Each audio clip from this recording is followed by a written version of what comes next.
रहिया तू कजरवा बने के अखिए में रहिया तू कजरवा बने के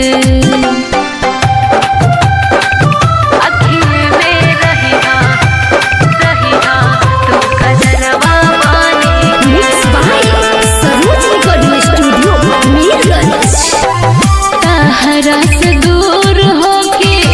जी नहीं पाई